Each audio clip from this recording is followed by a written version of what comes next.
So the next talk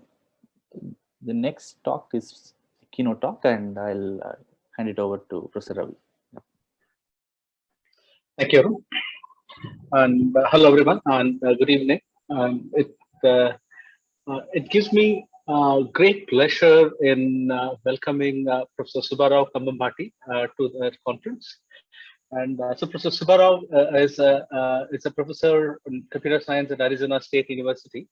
And he basically one of the pioneers in looking at human-aware AI systems.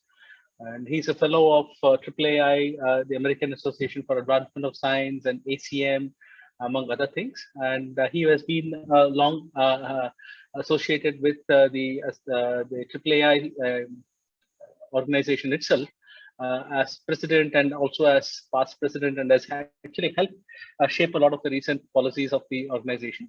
And Rao, as he is affectionately known as, also is a very popular. He's kind of popularizes AI, and also has written, recently started writing amazing columns on the societal and policy implications of AI. And of course, if you look at his profile, you can always follow him on social media as well. And more importantly, Rao is somebody a lot of young researchers in the community, and even not so young researchers like me, really look up to.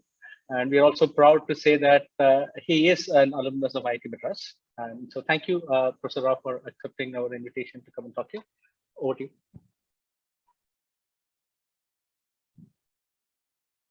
Can you hear me now? Yes, we can. Okay, great. Let me try to share the screen. Just give me a second.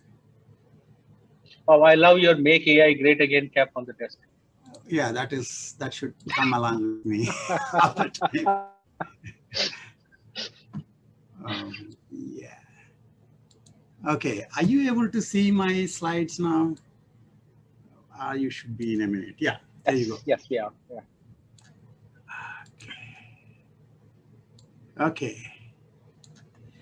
Let's see if we can get started. Okay. So yeah, I am Rao Khambampati, as Ravi just introduced. Thanks for those kind words, Ravi.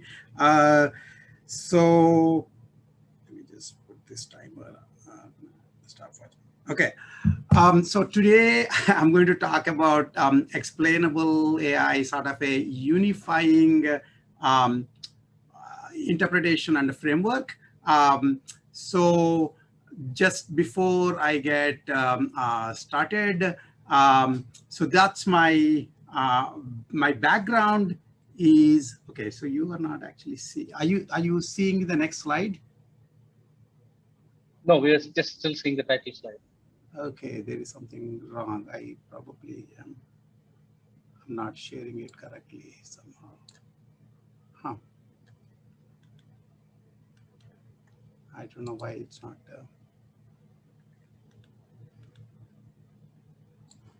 Just give me a second. There is something wrong with. Okay, stop share. And let's try again.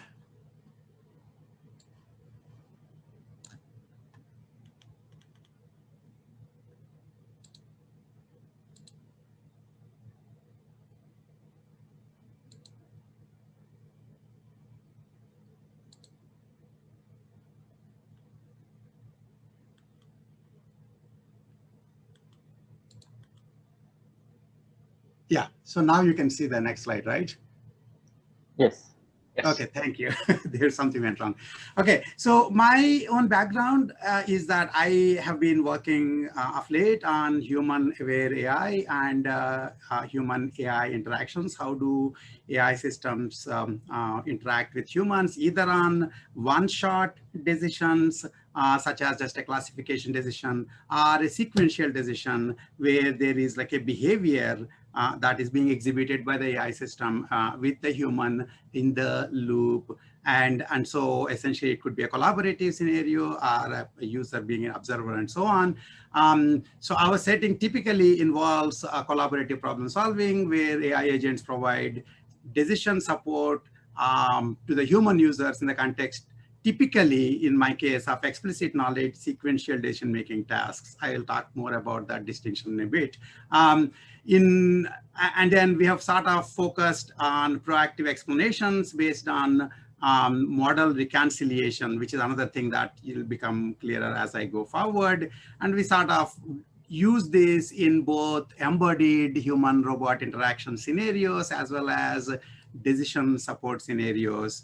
And most of the work that we do is typically given with respect to, is evaluated with respect to systematic human subject studies. One of the big problems about humans human AI interaction, talking about explainability, is people tend to think that I am human, so I know what explainability should mean. Engineers considering themselves human is a bit of an oxymoron in my view. So essentially, we do really require some careful evaluation of our approaches. So we do that with respect to, systematic IRB approved subject studies. I've done like a bunch of things around this. There's an AI magazine paper on challenges of human aware AI. There's a book that's coming out on explainable human AI interaction, a planning perspective. And then I also gave like a, most of the work, of course, is done with my, great students, including Tadagata here, who graduated a couple of years back, and he is in the IEEE AI 10 to watch list this year. And then, of course, Sharath and Anaga, whose work I'll be talking about here too. So I have technical talks on exactly what we do. And in fact, there's one here on getting AI agents to interact and collaborate with us on our terms that you can look up on YouTube, that just at most a month old, and it should be quite faithful view of what we do. So this is what I thought I'll just do when Ravi asked me to give a talk, except for some reason, Ravi had a different idea. He thought that I should earn my keynote. So he said, you have to make a new talk and make it more of a tutorial version of sort of a different perspectives on explainable AI. So that's what I am trying to do today. So basically what I, as I said in my abstract, essentially, I want to kind of talk about not just my work, although I'll use my work to get the points across, but I want to look at the bigger picture of explainable AI. And there are different tribes, and they're all looking at this process, this issue of what does it mean to have explainable AI systems in very different ways. And so even though there are papers like all over the place in AI on these topics, oftentimes they look and surface as sort of incomparable. And so what I will try to do today is to sort of tease out the unifying themes and point out essentially that they're all doing the same thing, except maybe with more versus less assumptions. So that's what I am trying to do. It's a bit of a sort of a informal teaching oriented talk. As I said, if you are more interested in exactly what we do technically, you should look up one of my other talks, which is on the YouTube. So let's get started with that. So explainable AI, of course, has like multiple tribes. Basically, there is the thing that I guess the person who was just talking before me, as well as maybe other people, speak about explainable machine learning, especially explainable classification, for example, which is essentially oftentimes a tacit task where the system essentially has figured out how to classify with its own internal representations. And so there is really not too much of a shared vocabulary between the system and the human. And so when you ask the system, why did you think this was an Alaskan Husky, as for example, the top example is, since the system doesn't have any features that are feature-based vocabulary that is common with humans, it basically has to resort to the shared substrates, typically the shared substrates are the image are the space-time tubes, as I would like to call. Images are the ones that people kept looking at in explainable machine learning framework.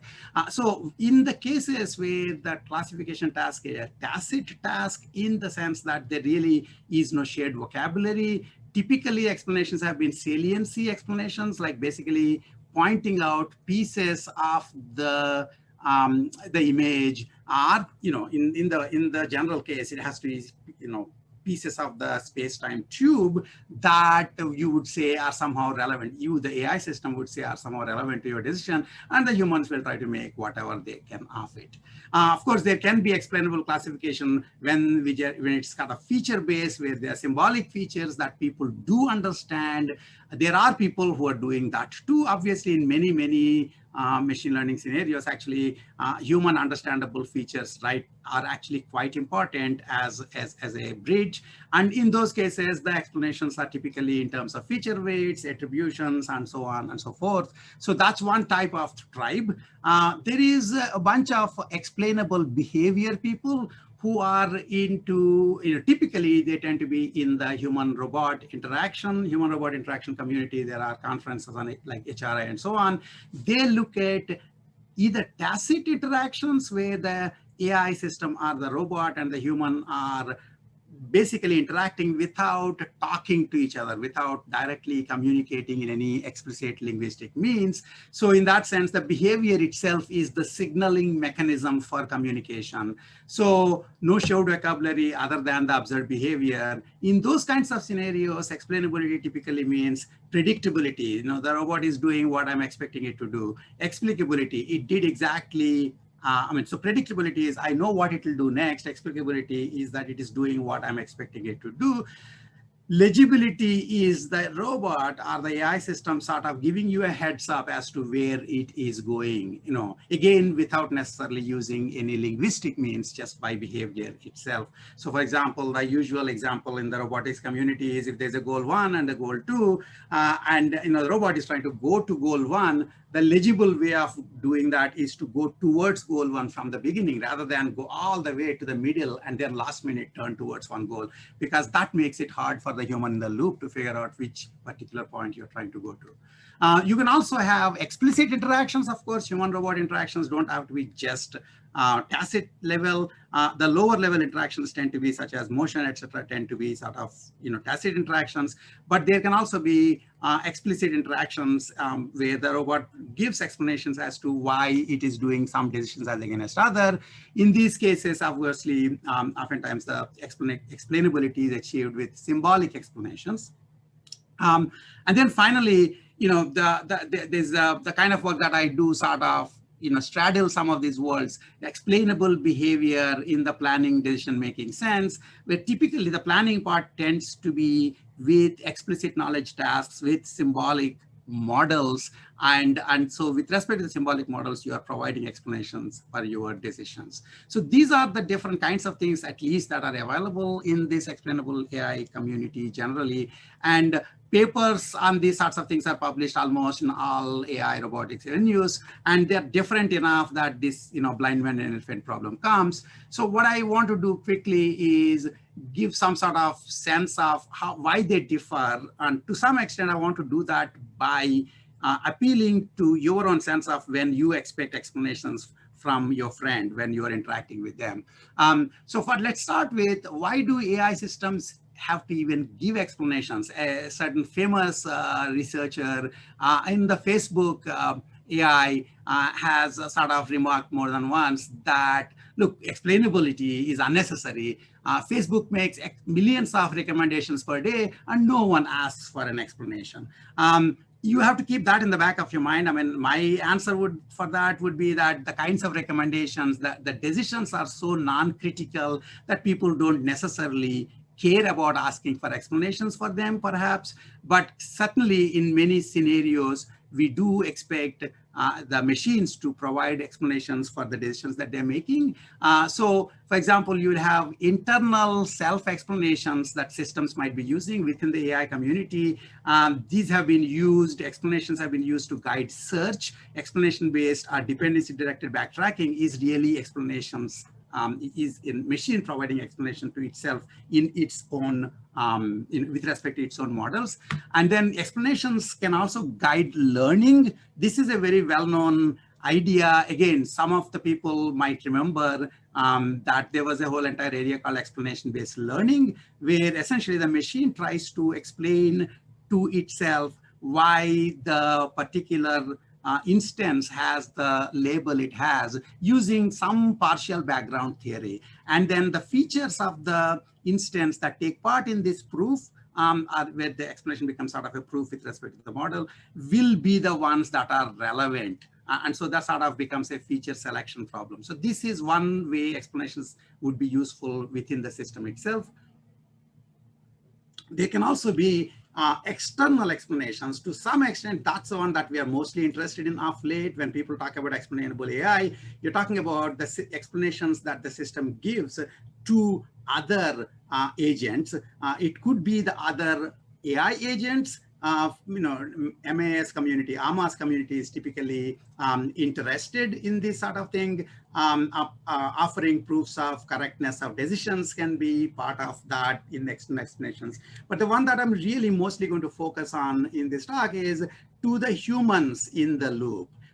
So there is a human in the loop and the machine is making a decision and the human is expecting some explanations with respect to those decisions. And in those cases, machine just talking to itself saying what I said makes sense to me because of my, let's say if it's a neural network system, because these weights are the following numbers, that doesn't at all constitute a reasonable explanation for the human in the loop because they have no way of understanding that model. So explanations in those cases cannot be a soliloquy. It cannot be the machine talking to itself, even though in the internal explanations, they are very much a soliloquy. Unless humans have no life but to understand systems mutterings, which it turns out apparently in machine learning community, typically people tend to have the explanations as just a debugging issue. And so they kind of spend their lives trying to understand the machine's representations. But in most normal scenarios, you want to provide an explanation to the human in language that the humans can understand. Explanations also depend on the role of the human, of course. Is this human a debugging human who is actually trying to debug the system just so that it will work correctly? Or is it an end user who have no interest in trying to change the system? They just try to make sense of what the heck is this system basing its decision on. And in those cases, saying, look, read the big manual or look at my code base is not an explanation. You need to provide an explanation that is succinct and it can make sense to the human in the loop.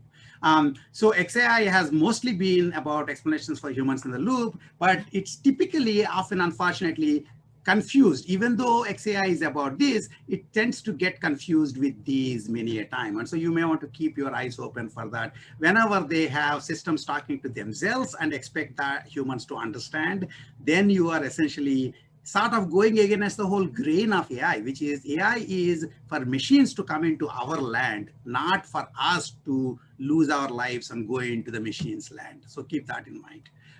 So use cases for human in the loop explanations. You can have a debugger trying to flag and correct the system's behavior. You might have a lay observer basically just looking at the behavior of the system, an expert observer looking at the behavior of the system, trying to make sense or to correct it, a collaborator who is taking a part in some collaborative task along with the system, a student where machine is in a teaching role. So the machine is trying to explain to a student in the loop. In fact, explainable AI was first studied way before anybody talked about it in the context of intelligent tutoring systems. So essentially, you are kind of giving explanations to the student in the loop as to why they should do this step in this way as against a different way.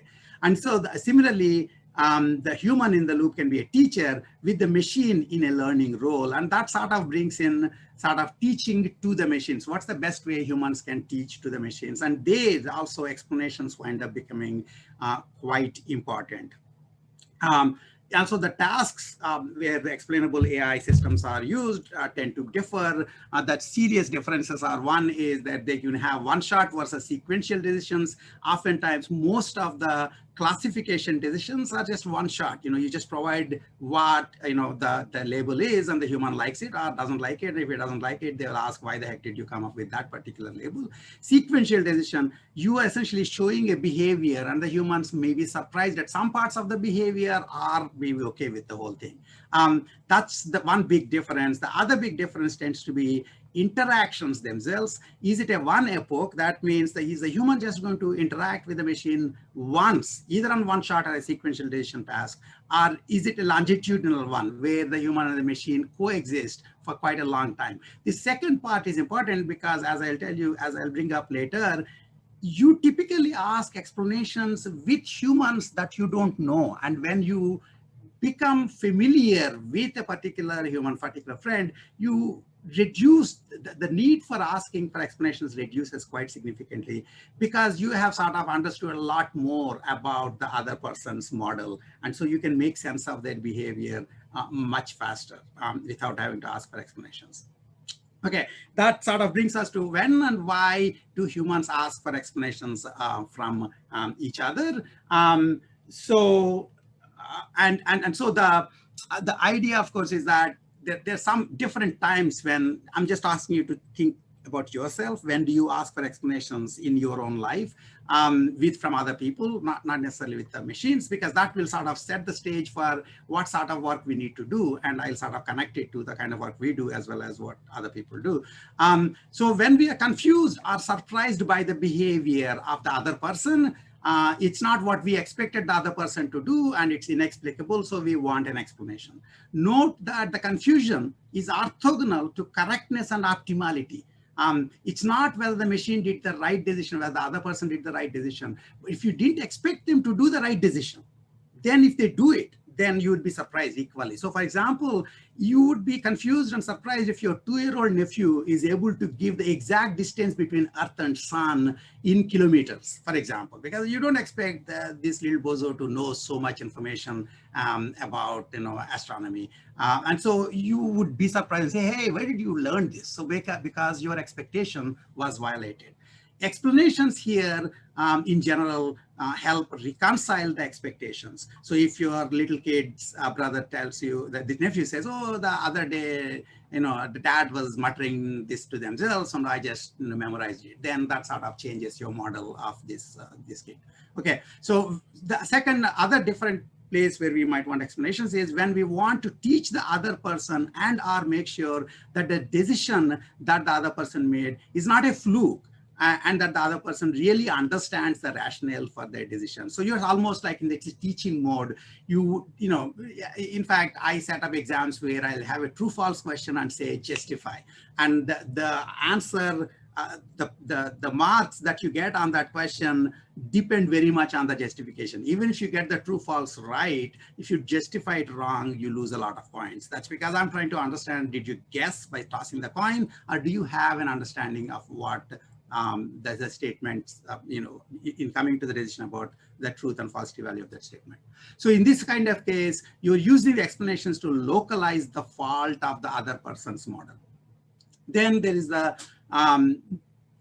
two other general points, which is noting that the need for explanation itself is dependent on one person's model of the other person's capabilities and reasoning. So it's not about what you know about the world. It is about what you think the other person knows about the world.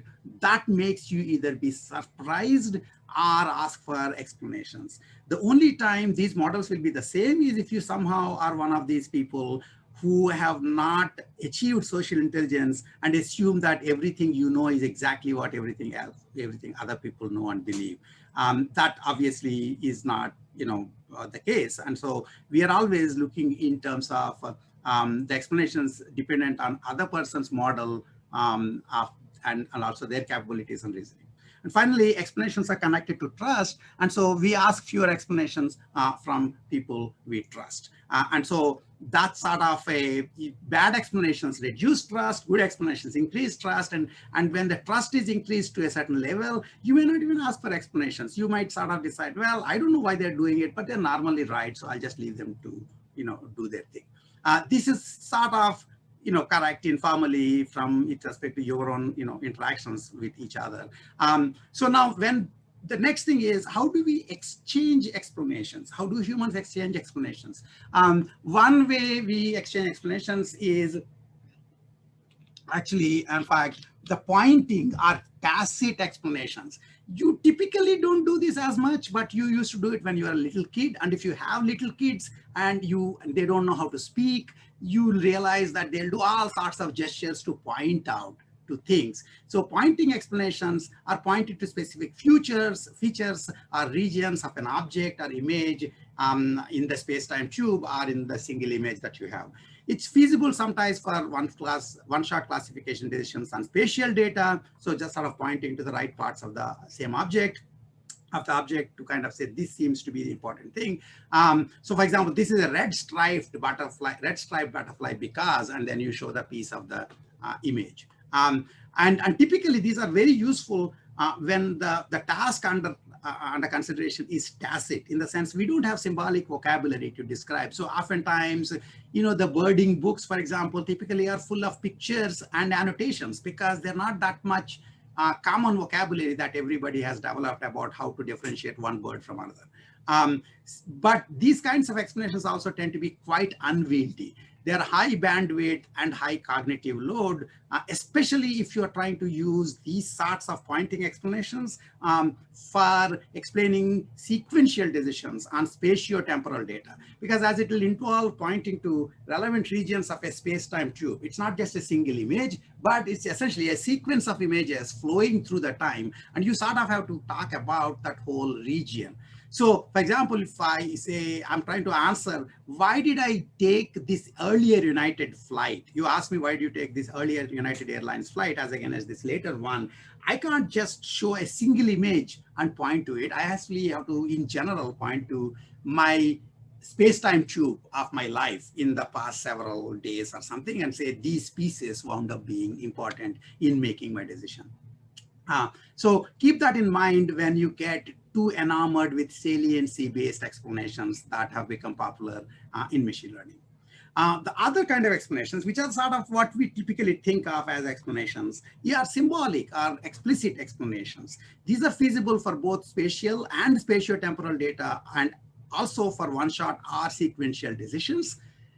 Of course, the downside is that they do require that the humans, exchanging the explanations, share a symbolic vocabulary or learn one to get by. So oftentimes when, for example, there are two people across two very different languages, wind up trying to communicate on a single task, they might first start with some kind of pointing explanations like primitive cavemen, and then slowly they will develop common vocabulary and they will start exchanging explanations in this common vocabulary. And the interesting thing is the common vocabulary is this way of providing the saliency regions either on the image or on the space-time tube in highly compact form. And when you're doing it, these symbolic explanations essentially reduce cognitive load on the receiver. And even though, in fact, after hearing the explanation, the receiver, in essence, sometimes has to recreate the space-time tube with the annotations in their own head, it turns out it's easier to do that than to go through the other agent trying to show the annotations on the full space-time tubes. This is an important part to keep in mind. The symbolic explanations are not only compact, but also reduce the cognitive load on the receiver. The reason you talk to each other in language rather than by gestures is because it actually reduces the cognitive load on each other, even though there is all this uncertainty, etc., that does come because of any linguistic uncertainty. Typically, pointing explanations are used for tacit knowledge tasks, as I pointed out, and symbolic ones have been used for explicit knowledge tasks. However, as I mentioned in my example, over time, we tend to develop symbolic vocabulary for exchanging explanations, even for tacit knowledge tasks. I don't know how many of you are basketball fans. I'm not a big basketball fan. My son is into basketball, so I sort of know some things about it. But basketball, I would say, is a pretty tacit knowledge task because it's not, the way you actually play it, it's a really physical task. And it's not just, something that you can talk in symbolic terms. However, when you're explaining some players' moves in that, you see, if you're seeing the sports, typically they'll put saliency regions on the TV about the regions, but they also use terms on like things like in basketball, it will be pick and roll basketball.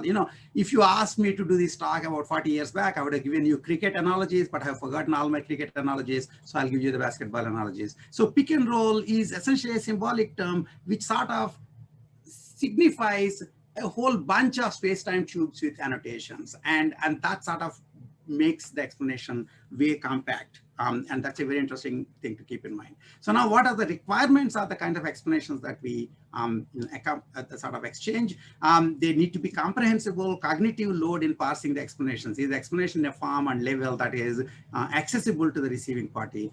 Communicability, which is the ease of exchanging the explanation, which, are you giving your entire brain? Are you giving symbols, for example? Soundness, this is an interesting question. Is there a guarantee that the explanation is somehow correct? A whole bunch of people in explainable AI are somehow stuck with this idea that there's this notion of correctness.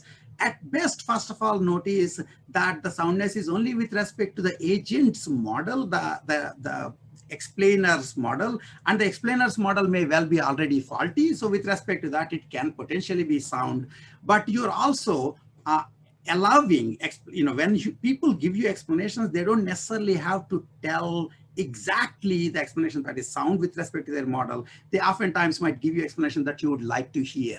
That leads us to the satisfaction part, which is, are you satisfied with the explanation? If you ever did any kind of, telephone customer service, at the end of which they'll say, you'll ask, why did you charge me this much? And then the other person will give some kakamimi story. You're not happy. You'll ask some more questions. They provide some explanations. At the end, they say, are you satisfied with our explanation? Really, you only will be satisfied if they give you your money back, right? Essentially. So in general, actually, satisfaction with the explanation is a slippery slope, because satisfaction is the way system will learn, we also learn to tell sweet little lies to each other rather than sound explanations. So you should be very careful if you ever hear of people talking about, I'm doing end-to-end explanation learning. If you learn end-to-end explanations, then you are learning what makes people getting those explanations happy, which has nothing to do with whether or not they're actually sound. That's something useful to keep in mind. In fact, my biggest nightmare right now is that what if, so European Union has GDPR, right? Generalized data protection regulations. So basically that gives you right to ask for an explanation. So the question is, what if somebody just trained some machine learning system which just gives the sweet little lies that you want to hear? So some sort of a GPT-3 generated explanations for when you are asking for why did you do this decision. And oftentimes people might be satisfied with that. And that completely shortcuts any connection to actual tasks. So it's useful to remember that satisfaction with respect to explanations is a slippery slope. Okay, that's a long setup to what I want to bring, which is that the right way to think about explanations in respect to humans and machines is to think of explanations in terms, is to do this the way explanations work in the human scenarios. And so my answer as to what does it take for an AI agent to show explainable behavior in the presence of human agents, the answer is managing mental models. Remember, I kept talking about the model of the capabilities of the other person, for example. So everything is with respect to the model you have of the capabilities of the other agent. That based on that, you get surprised, and based on that, you want explanations. So managing mental models becomes very important. For those few of you who may not have heard about this, and also I know IIT is an engineering school, so it is possible that there are people without social intelligence in IIT. So let's talk about Salian test, which is the point which is sort of used to talk about the importance of social intelligence. Basically here you have in this picture, Sally, you have in this picture, Sally in the red shirt and Anne in the blue shirt. Sally comes and puts the ball in the yellow box. You are looking at all this, you the observer. Okay, Sally puts the ball in the yellow box and goes away. Then Anne comes in, takes the ball from the yellow box, puts it in the gray box, and leaves. At this point, Sally comes back into the room, and I'm asking you, the observer, where would Sally look for the ball? Okay, and typically, I'm hoping, first of all, that you all know the answer. If you don't, certainly you should get your social intelligence checked. But it turns out that kids come into this world in the beginning thinking their whole body is connected to the rest of the universe. They'll sort of realize after a while that the body is distinct from the rest of the universe. And then for a while, they keep thinking that what they believe in is what everybody else believes in. And at that time, which is like below 3 years age, if you give the Sally Ann test to kids, they tend to say that since they know that the ball is in the gray box, Sally must know too. So Sally will look for the ball in the gray box. After 3, if you ask them, they will basically tell you the right answer, which is that yellow box. And after 4 or 5, if you ask them, they'll basically give you a tough look saying, why are you wasting my time? Don't you have anything better to do? And when they realize this is when they realize that the mental models of different people are different. And that actually opens up the whole capability of telling lies. I joke around that when my son, when he was young, when he told his first lie, I was ecstatic because I knew that he has a working brain and he was able to do Sally Ann test right in his own brain, because he basically realized that what he knows and what he knows and what I know are different. And so he can use that to his advantage. So lies are essentially using the same distinct models. Explanations are also using the distinct models and using that to make sense of your decisions. So managing mental models winds up being important. By the way, that's just a funny Friends episode that if you have time, you can watch it later on, where they go into this multi-level regression of mental models, where Phoebe is saying, they don't know that we know that they know that we know. And this level of high, significant levels of recursion might actually be required in the worst case in the mental models. But the good news is, I'll tell you today that most of explainable behavior is just based on just 2-level recursion. That's it. Okay, so that is more or less the big point of my talk today that I'm going to get across to you, which is that I'll look at the more general scenario, which is the sequential decision setting, because one-shot setting is, like the machine, the classification, etc., are simpler scenarios. So we'll understand this one, and then the other ones will be sort of special case. So let's start with the scale of the 3 models, essentially. So if you have just an AI agent, which is sort of trying to reach some goal in its world, then it has its own model, MR, R for robot, which is basically it's using to decide its course of actions. And then the moment there is a human in the loop, then the human has their own model of the task, their own model of what their goals are, and so on. And so there is an MH, and the AI agent now all of a sudden not only has to think about its model, but also has to think about humans model MH. And since it doesn't have humans model directly, it needs to estimate the humans model. And let's call that estimate MHR. So that robot's estimate of what the humans model is. And this robot's estimate of what humans model is what you have typically heard of oftentimes when you think of robots or AI systems anticipating what you are trying to do and completing your sentence or completing your task and so on. So, recognizing intentions of the humans is basically based on MHR, which is the robot's understanding of the human's goals and actions and so on. So you can also basically the human, in this case, you can also, in the second one, the robot can also kind of give more information to the human by projecting its own intentions. In this case, in this demo, they're being done in the HoloLens, but that's important for our talk. But the bigger part is the problem with humans is the moment the humans come into the scenario, they always anthropomorphize. That's just the way we are. So the moment humans are in the scenario, they will also essentially come up with an estimate of the robot's model because they're interacting with the robot. So they sort of make some cockamamie theory about what the robot's model of the task and its goals are. That's MRH. And then at this point, the robot not only had to already need MHR, which is the human, its estimates of the human's model, it now also needs its estimate of what human thinks about its model, which is MRH hat. This MRH hat is like the most important thing in terms of explainable behavior, as I'll point to you in a minute. It turns out that MHR and MRH are expectations on the models. And as I mentioned, MH and MR themselves are the humans and the robots models of the world. And so they're sort of independent. MH and MR are independent. MHR and MRH are sort of loosely cross-correlated because this, if they, to the extent the estimation is good. Okay, so now why does this MRH actually wind up changing how the behavior between the human and the robot or the AI system get affected? So when the robot's task model differs from the human's expectations of it, that is MR is different from MRH, the plans that are optimal, the behavior that is optimal with respect to the robot may not be so in the human's expectation. At that point, you have two options. One is, say, I would forget about my model and do what you expect of me, which is explicable behavior. So do what people expect you to do, you never have to explain oftentimes, unless they are in a teaching scenario and they, after you say true, false correctly, they ask for justification.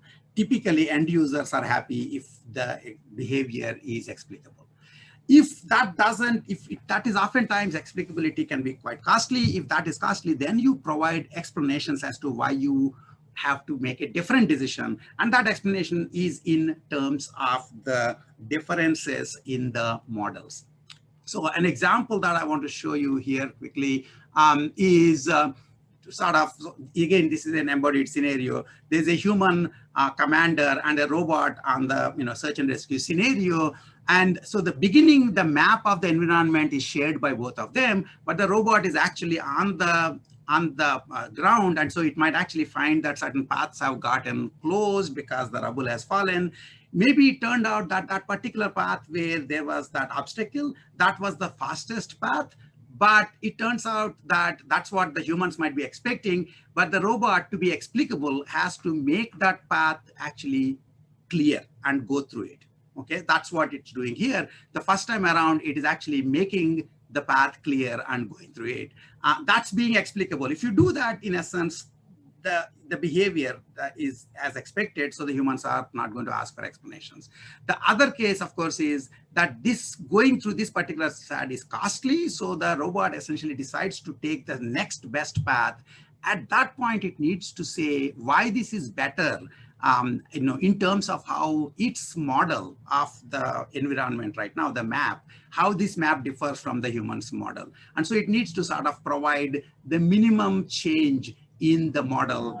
And so if you actually, the wording there is, it basically says that this particular path is blocked. And once you make that change, the human makes that change to their model, they will realize that the robot's behavior is indeed the optimal one because this path is blocked. So the second best path will become the best path. So it turns out that if you think in terms of these three model explanations, the requirements of explanations are actually reasonably well satisfied. Cognitive load in parsing explanation comprehensibility will be in terms of this model differences that are computed. Communicability is just, sending the model differences. Soundness, I'll show you in a minute that in fact, these model differences are computed by the machine, starting from its model and trying to take it towards the human's MRH. And so that's how soundness is satisfied. And satisfaction, we won't talk about it right now because as I told you, it's a slippery slope. Some other insights from the 3-model account is that surprise happens when the robot's behavior is not consistent with what human expects. That is, MRH is different from MR. Notice we're not talking about MH. We're only talking about MRH being different from MR. You're not surprised at people because they're not like you, unless you're a narcissistic, crazy person. You're surprised at people because they're not behaving the way you expected them to behave. So explanation is an attempt by the AI agent to get MRH close to MR. And MH and MR are independent. And as I said, MRH and MHR are loosely cross-correlated. In many special cases, and this is what sort of the connection to the other areas come, some of these models can be assumed away.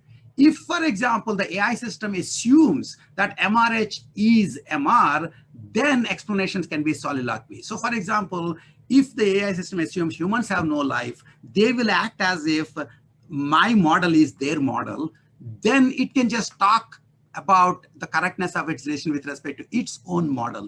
This is sort of what happens in all the debugging explanations in machine learning, because the machine essentially is just showing the saliency regions that wound up being important with respect to its model and its own decision. It has no understanding of what humans' model is.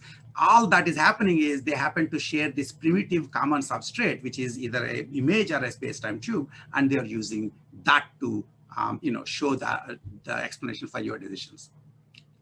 Similarly, if the AI systems assumes that all MRH are identical, that means all humans make the same assumptions about the AI system's capabilities, then it can sort of compile that away into its reasoning.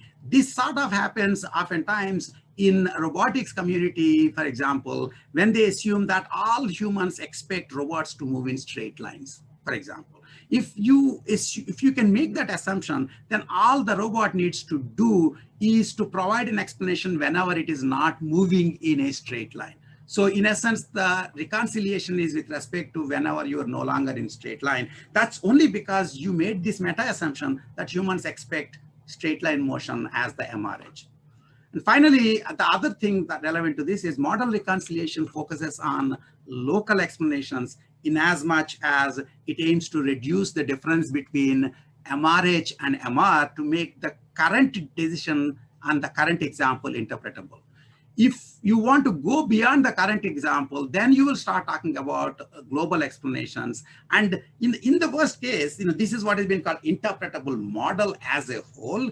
That is sort of like saying, look, here's my brain and make sense of it, which again has huge cognitive load problems. No end user ever requires anything more than a local explanation, and which is with respect to the MRH and MR differences with respect to the current example. And remember, I talked about when and why do humans ask for explanations from each other. It turns out that the various things that I brought up essentially can be talked of in terms of MRH and MR. For example, the correctness and the confusion is orthogonal to correctness and optimality. It only depends on the expectations. And so it only depends on MRH and MR, not MH and MR. Similarly, explanation is reconciling expectations. So which is explanations will wind up getting MR closer to MRH. I'll show you an example, but basically that's sort of model deltas. And finally, when models get reconciliated, there is less need for explanations in subsequent interactions. And so explanations are needed only when MRH and not MH is too different from MR, and they are customized to MRH, so that in some sense they become customized to the user in the loop. And then every time an explanation is given, in general, MRH will be updated, if the humans are paying attention. And so as time goes on, they will have less need for explanations.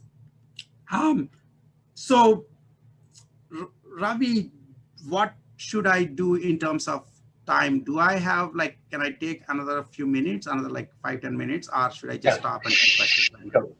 Sure, maybe another 5-10 minutes. The next talk is at 8. So okay, then let me try to take a few more minutes and just try to complete this thing. So explicable plans, I mentioned that, explicability. So it turns out the way the machine can do this is to sort of take into account not only the cost of the behavior with respect to its model, but the distance of the behavior, optimal behavior from the behavior expected by the human. And if you do that, you can provide explicability. We have papers on that. Explanations themselves wind up basically saying what should be the epsilon, the delta, the model difference that should be added to MRH such that the human would realize that the optimal behavior or the decision by the robot is actually the correct decision, even in this new MRH plus epsilon. And to do that explanation construction in general, in the most general case, you have to do a search in the space of models. And so we actually do this model reconciliation as a search in the space of models.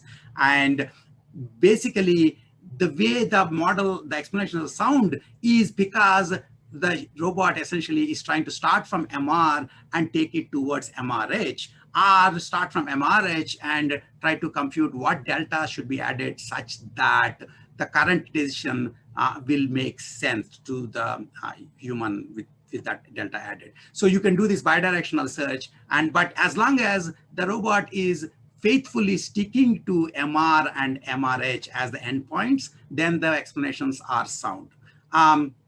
It turns out that one other issue is that, I may not have too much time to go into, is when you just provide the model difference, you are expecting the human to have to come up with the inference, figuring out that in the new model, the current, the behavior that the robot is showing is the optimal behavior. Depending on a sequential decision task that you're looking at, that could be a quite costly inference problem. So the way you can sidestep that is to actually split that into demand-driven explanations where the humans ask not just why, but say, why did you do this? Why not this other decision? And so the humans provide a foil saying, why aren't you going through corridors A1? And then that file, that becomes a file. And then the robot then really has to explain why corridor A1 is not as good as corridor A2 that it wound up taking. So this is called file-based explanations. And we actually do a whole bunch of work in just file-based dialogue. And that too can be understood in terms of model reconciliation. It's just that you're reconciling with respect to just the file rather than with respect to the entire example decision. So it turns out that this is used in decision support systems between humans working along with a planning decision support system. I'll not go into too much detail on that. There's a variety of extensions that you can do to this three model thing. You can do, I didn't really talk about the model representations, other than saying maybe they're symbolic, but we typically tend to use planning action precondition based models, but they can be extended to other kinds of models. They can be related to other formulations of interpretable behavior, such as legibility, predictability, and so on. This is something that should not be surprising to you because I started by pointing out how they are connected.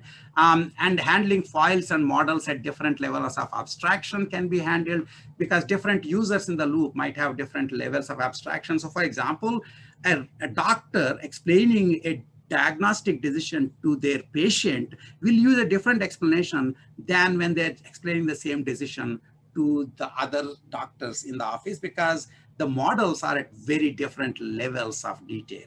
And so you need to take that into consideration. The reconciliation is with respect to MRH that you have to keep in mind. And we can consider multiple human agents. You can consider also vocabulary differences. That is something that we'll spend a little bit of time on before ending. And then just before doing that, I also want to point out that this whole idea of connecting explanations to models, mental models, which is what they are, makes it clear to you that explanations are connected pretty closely to trust and deception. Mental modeling can be used for interpretability as much as it can be used for deception and obfuscation. You can actually do lying with respect to mental models, and I'll show you that in a minute how that can be done. And in general, if you engender trust in the human, then they're less likely to ask explanations or expect you to show explicable behavior, so your life becomes easier. Those of you with PhD advisors know that after the advisors trust you, they don't ask you, where were you over the weekend? Because they know that you're doing things fine. In the beginning, they might ask you, right? So again, this sort of brings up a whole set of ethical quandaries. In particular, many of these ethical quandaries and explanations are connected to satisfaction. People are satisfied with an explanation. People being satisfied with an explanation has nothing to do with whether the explanation is sound. And so, in fact, we have done work showing that within the model reconciliation framework, the machines can provide lies of omission as well as lies of commission. All that means is, remember that search that I had from one model to the other model. It turns out that you essentially, instead of starting from MR, the robot starts from a different model, made up model, and sort of reconciles that to the human's model. And so that sort of is a lie of omission. So you can provide lies, and that actually we did some testing on whether how people will handle white lies if they know that the white lies are being told by the humans in the loop versus machines in the loop. And those of you are thinking, oh my God, lies are not good. You know that the society will fall apart if we don't tell white lies to each other. Like if somebody asks you, how do I look? Please don't tell them, these are all the problems with your face. You're supposed to say, you look great, right? So that's a bit of a white lie that we do. And so in fact, the question is, you could have personal assistants telling us white lies to get us to do things that are good for us. Do we want such a future with AI assistants? It's something that you want to look at. By the way, although I look mostly at the behavior, sequential behavior kind of a scenario, I also want to point out that the same idea, as I said, essentially, in the case of one-shot decision, essentially, you can still talk about not just being accurate, but also making sense to the humans in the loop when you make mistakes. One of the biggest ways people lose trust in the machine learning systems is not when they are right, but when they are wrong, and they are egregiously wrong. And so not all failure modes are created equal. And so you may want to learn what sort of failures people are less likely to, more people consider more reasonable. And so, for example, we have done some work which shows that if you also take into account the failure modes and the cost of different failures, they're not all correct, the same cost. If you take that into consideration and if you assess that, that is sort of assessing an MRH. And then you would then use that to actually improve classification accuracy that people are happier with when you make mistakes. Because typically people get mad when you say that a school bus is an ostrich, right? So if you say a school bus is a Volkswagen Beetle, that's okay, because that's somewhat closer. Certain kinds of errors people get much more unhappy with. And so you want to realize the expectations better. And that we have done that. So the last thing I just want to mention and end right now is, what if the vocabulary is also different? This is like an important thing. We have focused often on scenarios where the models may differ in terms of preconditions, effects, abstraction level, etc., but tend to have the same vocabulary, especially in scenarios when you have systems learning their own inscrutable representations, such as neural networks and so on.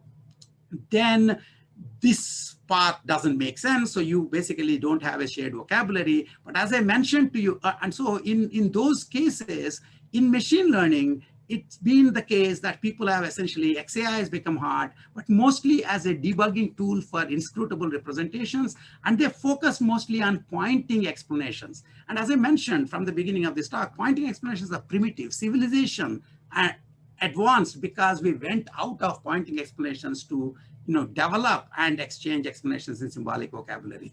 And explaining decisions for sequential decisions would involve pointing over space-time tubes. And that's actually very hard, both in terms of doing and in terms of cognitive load on the receiver. So in a sense, in fact, those of you who are into saliency regions and pointing explanations, my thing for you is ask your friend, if some of you know that this school bus with this adversarial noise becomes this, which is actually an ostrich, according to most machine learning systems. The question is, then you ask the machine learning system, show me the saliency region on this that makes this an ostrich. What will it say? It's at most going to show some small, arbitrary, disconnected regions of pixels that wound up being important for it. And that make no sense to you whatsoever as an explanation. So keep that in mind. So again, as I said, as I mentioned, the right way to do is pointing explanations, we want to go out of pointing explanations, even if the tasks are tacit, and even if we have only inscrutable representations, by learning local symbolic models and exchanging explanations in terms of that. This is sort of an important thing to keep in mind, that there's a lot of talk about neuro-symbolic models and why machines should use symbolic reasoning. Actually, it's not clear that machines have to use symbolic reasoning for their internal efficiency, but they have to use symbolic reasoning to provide explanations to humans in the loop, at least until the point where humans have USB connectors and they can just sort of exchange representations without any actual talk. So the real reason for neurosymbolic explanations is you want to get out of pointing explanations and want to provide symbolic explanations. And so we have been doing nice work, what I think is nice work by Sharath, on handling different vocabularies by mapping explanations to concepts understood by humans, where we allow the machine to do its reasoning in whatever inscrutable representation it has. But when there is a foil presented by the human, in the vicinity of that foil, it essentially computes a symbolic model in terms of some common vocabulary that has been pre-decided, basically saying the humans might say the following concepts I understand, and the machine figures out when those concepts are holding true in the space-time tube in front of it. And then it provides the explanation of the space-time tube annotation, not as an annotation, but in terms of these symbolic constraints, such as missing preconditions and effects. There's a nice paper in ICML 2020 that I would encourage you to look at that tells you how to do this. Some work by Beam Kim et al. In Google doing what's called the conceptual activation vectors, TCAV, does the same sort of a thing, except for one-shot or single shot classification tasks. So that's basically where the symbolic explanations still will be the right way to go, except you will have to learn the symbolic models.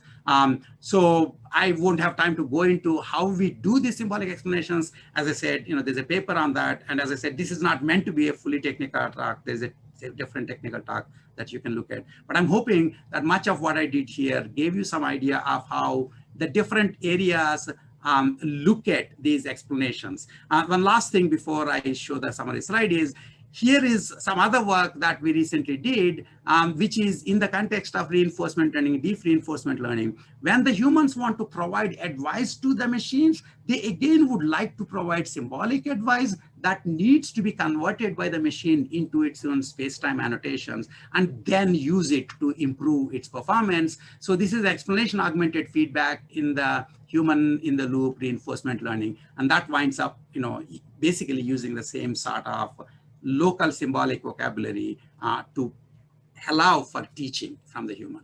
In summary, multiple tribes exist in explainable AI with different interpretations of explainable AI.